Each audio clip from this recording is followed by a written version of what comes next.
Coaching as Benevolence, a podcast for people who are curious about using coaching for self-development. I'm Eryn with Roots and Wings Grief and Loss Coaching. And I'm L'Shawn with Michelle Sage Place Positive Intelligence Coaching.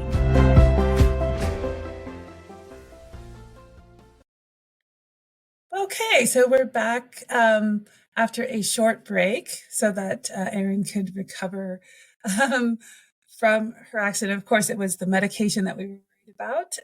Once she got off that heavy medication, then we could continue. So today we are talking about interdependence. What does that mean? And how can we leverage that when we're in times of need, crisis, times when we need our community to lift us up, to help us out, and how to ask for help. Oftentimes we don't know how to do that. And that's what we're going to be talking about in this episode. So Eryn, do you have anything to add to that? I don't think so, but I feel like I'll just start with the narrative of what's been going on with me since we had this horrific car accident, and I severely broke my wrist and had to go into surgery. I had a 4-hour surgery, and I have another surgery coming up. And it was a lot because it was, a pretty high speed accident. And during the recovery period, which I'm still in, I have just felt so supported by community, and especially our school community too, and really helped with like meals and helping with the kids for play dates and things like that. And I was thinking about this in relationship to, and I don't necessarily need to compare this, but it's just where my brain went when Evelyn died when I was 28. My firstborn daughter passed then. And at that stage of my life, I didn't really know how to really effectively connect to resources or accept help or even ask for help in a certain way that would be effective for my needs. And I think there was a lot of shame that I carried then of having to need help, and a lot of kind of isolation on my part at that stage of my life. So, fast forward another 10 years and here I am today, and I have learned the power of asking for help and receiving help, and not only being the recipient of that help, but also paying that forward to others who go through hardships or difficult times. So this concept of interdependence really comes up in my personal life.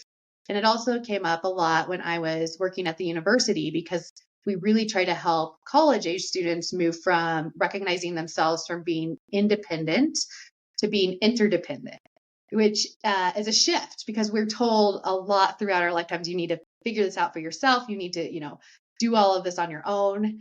And there is some truth in, learning things the hard way and doing things on your own, but it doesn't have to be just that. And so really shifting into this phase of interdependence, not only within college, but through adulthood and beyond, I think is a very powerful coaching concept.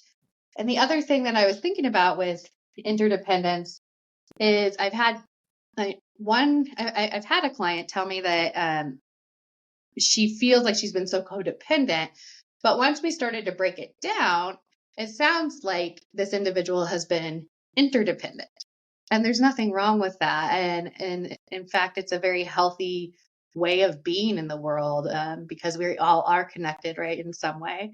So this concept of interdependence is very timely and in my own personal life, and then where I'm at with the work that I do with my clients too. L'Shawn, what about you with interdependence? What are you interested in this topic? Well, as you were talking, there were several things that came up. One was I really appreciate you bringing up how it was for you when you lost your daughter, and also now, just comparing the two. So I had a question about that, was what changed in the interim? Like, how were you able to reach out, and what were the feelings that you felt in this current situation now, with all of the people rallying and helping you out. So I guess we'll start there, because I think your, what you said before was so rich in content that there were three things. So let's start with the first, which was between, you know, the loss of your daughter and now, what's changed for you? Yeah, I think the lived experience of having received help, in adulthood and being more amenable to that, I think has been one shift. I also think, with my current school age kids, there is this level of additional community support, right? When you do have uh, a local school that's, your neighborhood school. So I think that's another piece. And I think I was actually going through this in my mind as well. And I didn't even think about this for our podcast until you just asked me this question, but I was thinking about it when I was laid up on the couch with my my arm. And I was at the start on, oxycodone for pain, and that's what they give you. And it was making me cry just nonstop. And I was trying to discern, like, is it my pain? Is it just I'm grieving this accident? But once I really connected it to it, no, it's this medication that's really making me feel so sad. I went off of it, and I prefer the physical pain to the emotional pain. And I don't want to say that that's how it is in every case or in how it is for every individual. But what I started to realize in my own experience is that when I'm in emotional pain, like I was then and have been at various points, that type of pain hurts more deeply to me than physical pain. And so I think because I've now been in this space of being more on the physical pain side, it also is probably just easier and more tangible for me to say, okay, I can't use my hand. I need help, right? I need help with the kids. I need help cooking, cleaning, those types of things. Um, and, being in emotional pain, it can be really hard to ask for help. So that's where that's come up for me, that emotional pain piece too.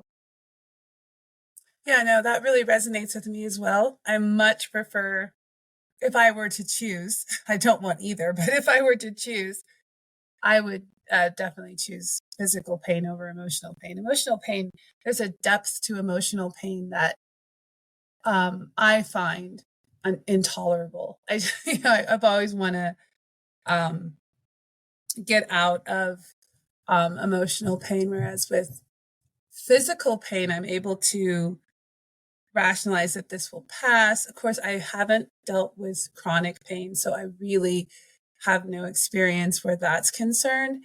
Um, but I have chronic emotional pain, and it's just exhausting. And if I were to um, like compare the two, I would say that I suffer more from emotional pain than I do from physical pain.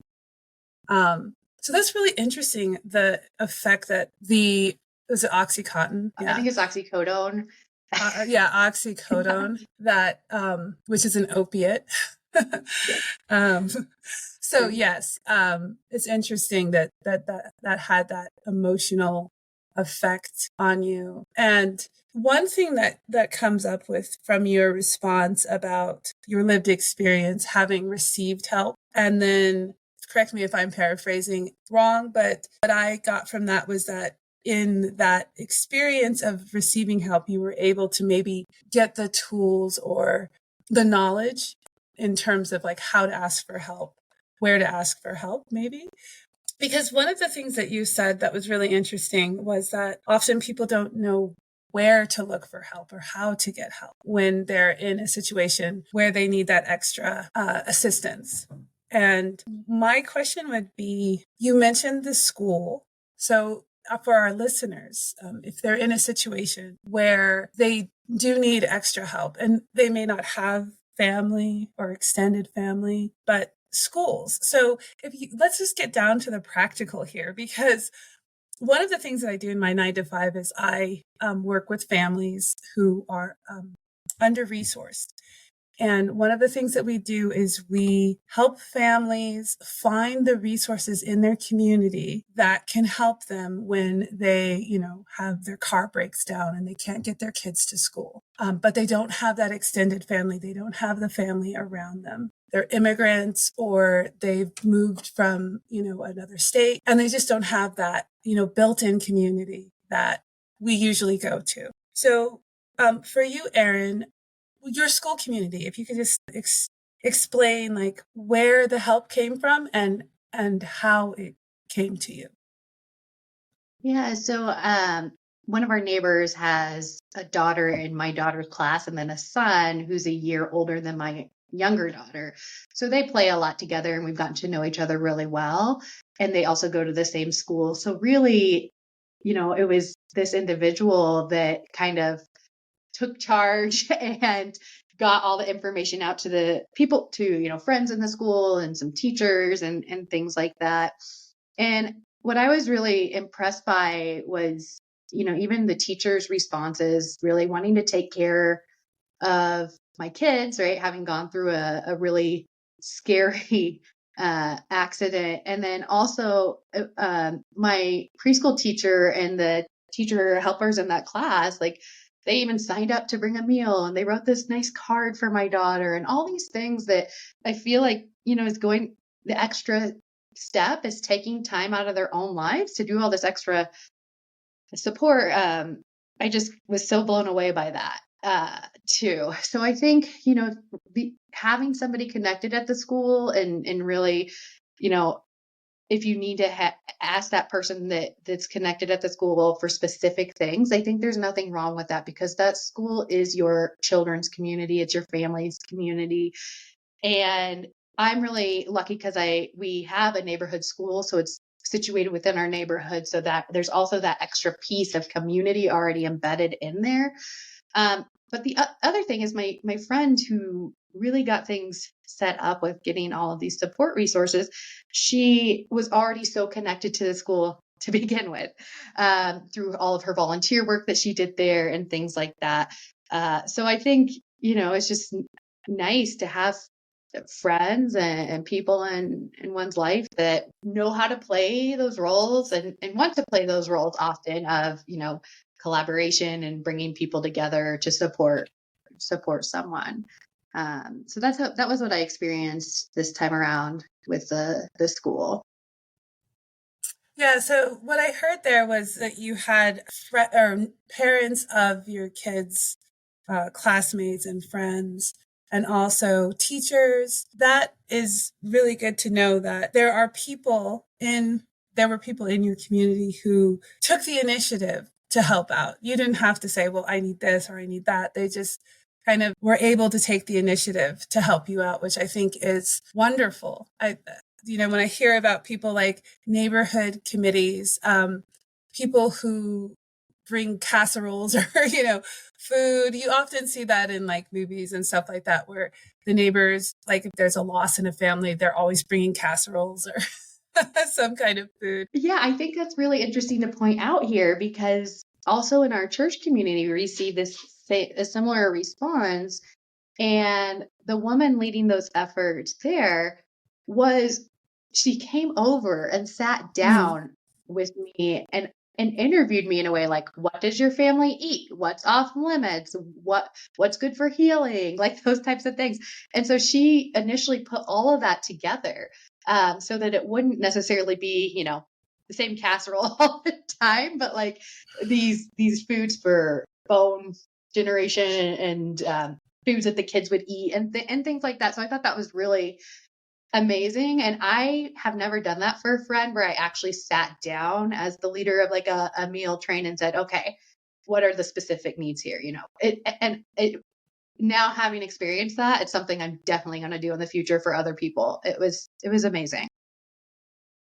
No, that is such a good point because one of the things that I often think about is when a friend, like in the case of your accident, or where something happens, like I hear their car breaks down, or one of the breadwinners loses their job or something like that. One of the things that I personally am curious about is how can I offer help in such a way that maintains the dignity of the person.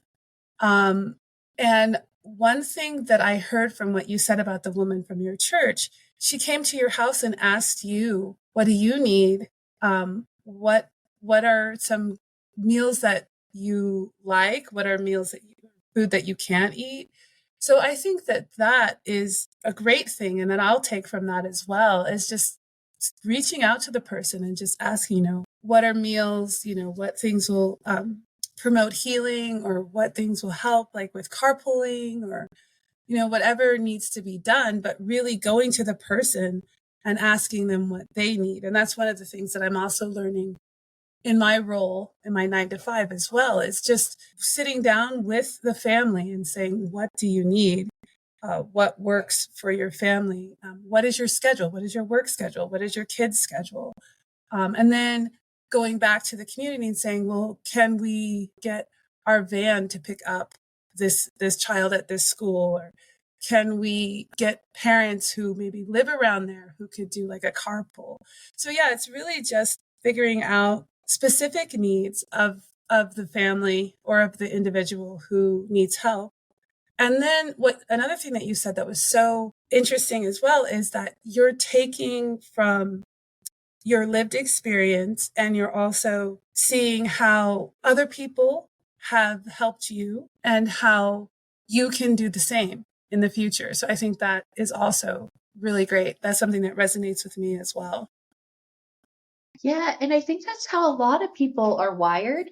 You just don't know until you know, and then you want to do better, right? Like, and I do believe in that innate goodness in human people overall. That's my hope, right? So yeah, you see that show up in these types of circumstances as well. But even thinking about like interdependence on a day-to-day basis, and maybe when things are going fine or there aren't these major accidents, what does that look like, L'Shawn? That might be helpful for our listeners as well. Well, I would like to kind of take a step back, and if we could define what interdependence is, because there were some terms that came up in your original response to our topic: interdependence, codependence, independence. Oh gosh, yes. And so, so from my perspective, interdependence is recognizing that we are social beings and that we need each other to do certain things. I mean, if you just look at society as a whole, what's interdependence? The fact that there are people who make sure that everyone has electricity, people who work on the roads, our government, for example. There are things that need to get done, and things that we need to accomplish that we can do on our own, but that we need other people for. So just think about the car that you drive. You wouldn't be able to drive that car unless you had somebody who designed and built the car. So there's some interdependence there. So on a day-to-day basis, to answer your questions, the way that I see interdependence is how we work together to get maybe larger tasks done. Those things are made available to us. We're able to just drop into a store because of interdependence. People doing things to make something available to everyone in the society. So that's where I see interdependence on a daily basis. When we work in families, for example, working together to make a clean home. It can't all be, the parents doing all the cleaning up. The kids need to clean up as well. So there's an interdependence there. Like, we as a family want to have a clean space. So, when we're done eating, we're going to put our dishes in the sink. So we're working together towards a common goal, or towards a common goal or a shared vision. So that's where I see interdependence on a daily basis. I think we can also go back and define codependence and independence. But for now, let's just stick with interdependence. Eryn, how would you define interdependence? Yeah, I love how you frame that in terms of even just looking at like our kind of macro, micro levels of society. It's all interdependent. We may be doing things independently sometimes, but we also know when we are practicing interdependence, when we might need to access resources or provide resources to others. And so I see that as kind of a little bit like a symbiotic relationship in a way, or something that's healthful. And then codependence seems to kind of have a little bit more of the negative connotation to it, where maybe it's over reliance on one person to meet your needs selfishly, or things like that. And these are complex uh, terms because nothing is ever 50-50. And so what does, healthful interdependence look like? And when is it maybe better to be a little bit more independent? And those are hard questions to answer. I will say that overwhelmingly in my experience, people tend to lean, that I've worked with and that I have worked with at the university, more independent in terms of maybe not wanting to access resources when they know they need them. And that's also a hard thing too. So yeah, I think just for like a practical understanding of one's interdependence in their own life, maybe it's helpful to ask some questions to oneself about interdependence. How am I existing symbiotically in the world? How am I giving and receiving? Um, and there is nothing wrong with receiving, and that is something I had to learn in terms of help, because it can feel really vulnerable and hard. And when we receive, we're also being interdependent when some people are really wanting to give, for instance, right? And then, like you had mentioned, now that I have seen how somebody, interviewed me about this meal train was a really kind way to approach that. I can pay that forward now too, having received. So it's kind of like a circle in a way too. It never ends when we can take on those roles. Um, and so I don't know. Sometimes it's hard with our interdependence to know, should we reach out to someone or not?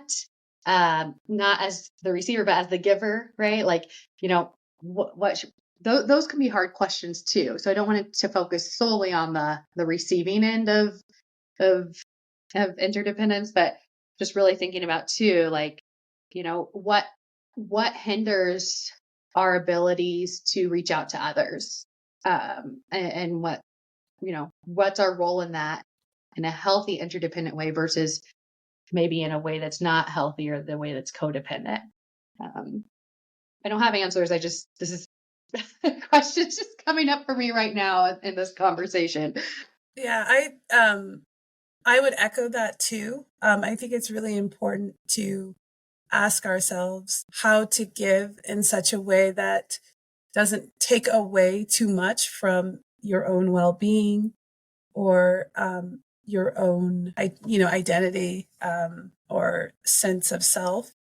That's where the codependence comes in, where one party is giving and the other is taking, and often the giver loses themselves in the giving, and they start to lose, especially if it's a relationship and it's a codependent relationship. You could start to lose the ability to identify your own needs because you're so hyper focused on the other person's needs and meeting the other person's needs. But to go back to interdependence, I do think needs is part of it. And I believe that when we focus on interdependence, we may be focusing on the needs of both, or all parties involved, where one's needs is not more important than the other, that it's equal. Your needs are as important as my needs. And how can we work together to meet each other's needs in such a way that it honors both and recognizes that the value of the needs are equal. The needs may not be equal. That's the important part. But the value of the needs is equal. That's one thing that came up as you were talking. And the other thing that came up about independence. So I believe that when it comes to our inner world, I think that's when we need to focus on independence. So, for example, integrating. Is you go, that's part of your coaching as well. My coaching, integration of the different parts of ourselves so that we can feel whole and authentic and balanced. I think that's where independence is important. And I think that's one of the reasons why parents are encouraged to encourage their children to work things out on their own, because there is that need to trust oneself and to believe in one's ability to help oneself without focusing on external forces, parents, friends, society to fix things for us. I think where independence is important is our inner work. And by inner work, I mean integrating those parts of ourselves, selves that we may not like. For example, our judgmental side, or our scared side, or the side that wants to blame everyone else. Integrating that part of ourselves and really focusing on that and looking at what it is we need and how to meet those needs. That's where I think independence is important. And where interdependence is important is those external things, like, for example, making meals or getting insight from other people, hearing their stories, or getting professional help for that kind of thing. That's where interdependence comes in. What do you think, Eryn? Yeah, I think that's a really wise way to look at independence as the internal piece where we integrate kind of all aspects of our being. I think that framing is really neat, and I think it works really well with whatever scenario or wherever we're at. Because yeah, we are, with us as individuals having our own identities and our way to navigate the world, that's unique to us, right? It's our own blueprint. I think that's something that in coaching we can often work on together, right? Like being able to explore that and really help people find meaning within that and how that's going to work for them in the world. And then tying that into the interdependence piece and how that, how they'll be using those mechanisms or strategies to ask and or receive ask for and or receive help, and also just interdependence doesn't always have to be necessarily like that black and white, right? Like with the giving and the receiving, but even just in the way that we share information and the way that we collaborate on ideas to move society forward or things like that, we're able to do that in a healthy way when we have really done the internal work that comes up in coaching. So I really appreciate that you brought that up, L'Shawn. That makes a lot of sense. And I hope I didn't take it misinterpret it in any way, but I think that's the other piece where it can be really hard, because like when you take that to the workplace and you've been doing a lot of that work to understand yourself and all your shadows and all of the things that you're integrating into your personhood, and then the work environment doesn't necessarily meet that, or people are at different spots in their journey, which is how it's always going to be, right? It's always going to be that way in terms of different from one's own experience in that way. But it can be really hard. And so I think one of the other questions that comes up for me and that comes up in coaching are, given that we know, existing as our unique selves can be really challenging, maybe what are some coping strategies to integrate our independence with the interdependent world that maybe doesn't match our independent needs? Right. I think that is a really good point that you made about if you're doing all the inner work, but when you go into a work situation, you are met with people who are not as self-aware or do not honor that. I think that it's really important to, of course, be aware of the fact that not everybody is as attuned to their inner world as you are.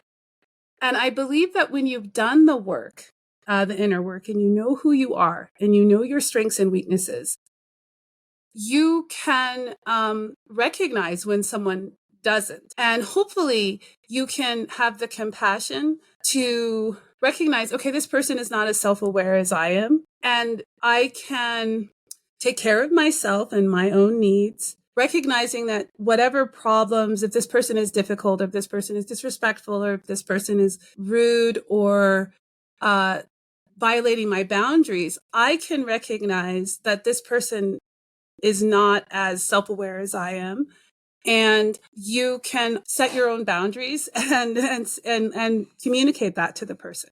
So that again is independence, but the interdependence is also being assertive about your boundaries and about what works for you and what doesn't work for you.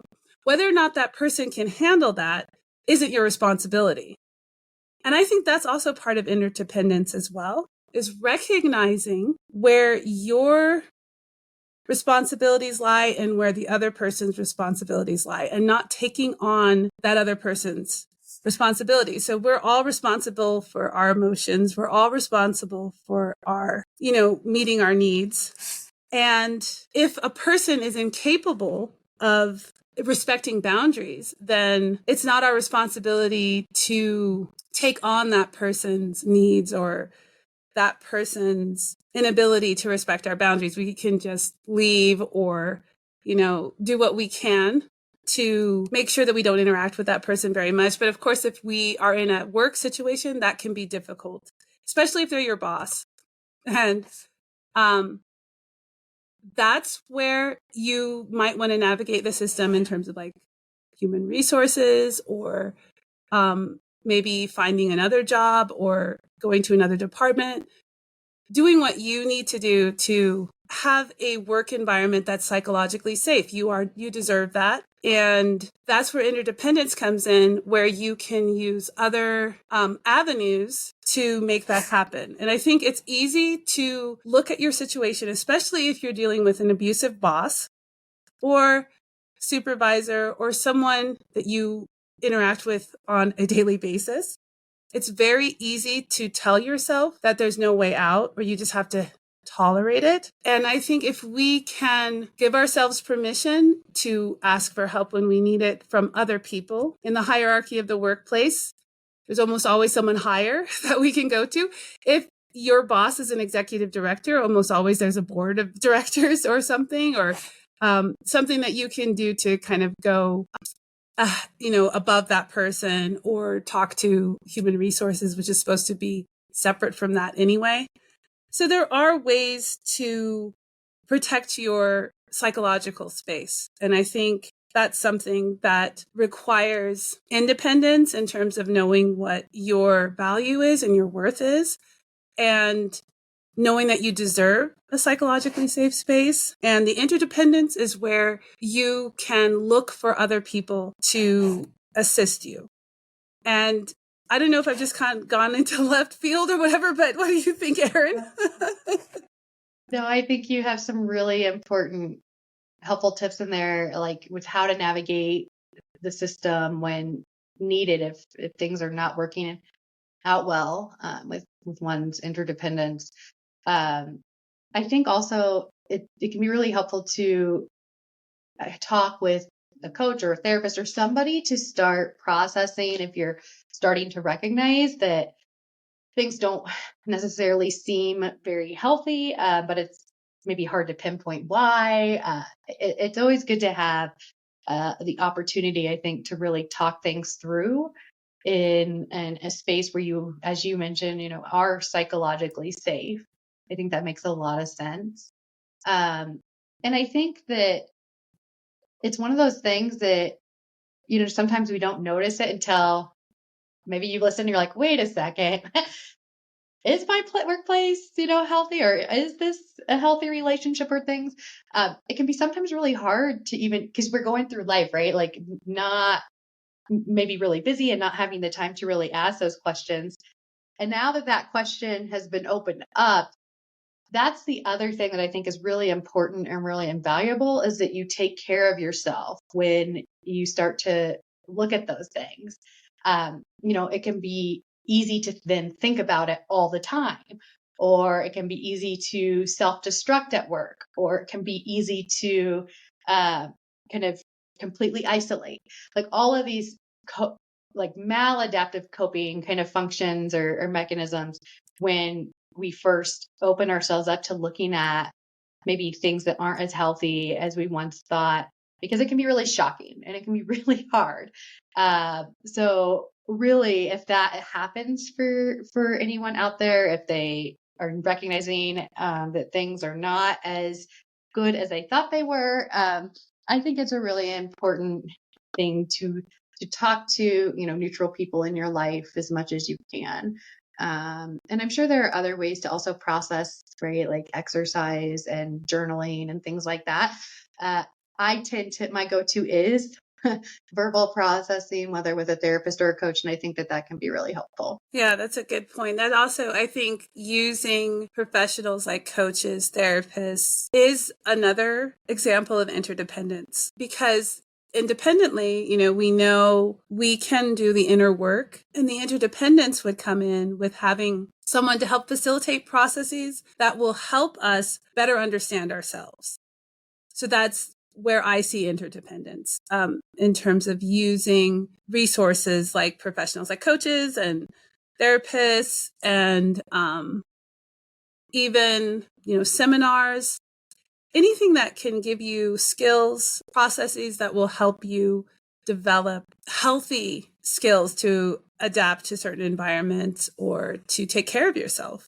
And I also think that the more that we are able to understand ourselves, the better off people will be in an interdependent sense. So if there is a network of people who know themselves, understand boundaries, and also love and value themselves, then it's easier to have an interdependent relationship because both parties are better equipped to meet their needs in a healthy way. So given, the talk today on interdependence, one coaching nugget of wisdom I have is to continue the inner work and look for all the ways that you are interdependent and where that's actually going well, and think about how that can be applied to other areas of your life. So that's my nugget for today on interdependence. Yeah, and along those lines, I would say another coaching nugget would be to ask those questions in terms of where in your life are you independent, where in your life are you codependent, and where in your life are you interdependent? And how does that show up in your life? How does it feel? What does it feel like for you when you're independent? What does it feel like when you have some codependent relationships or interactions? And what does it feel like when you have an interdependent interaction or interdependent relationship? And, just do an inventory, an objective inventory of those aspects of your life. And, with no judgment, just observe.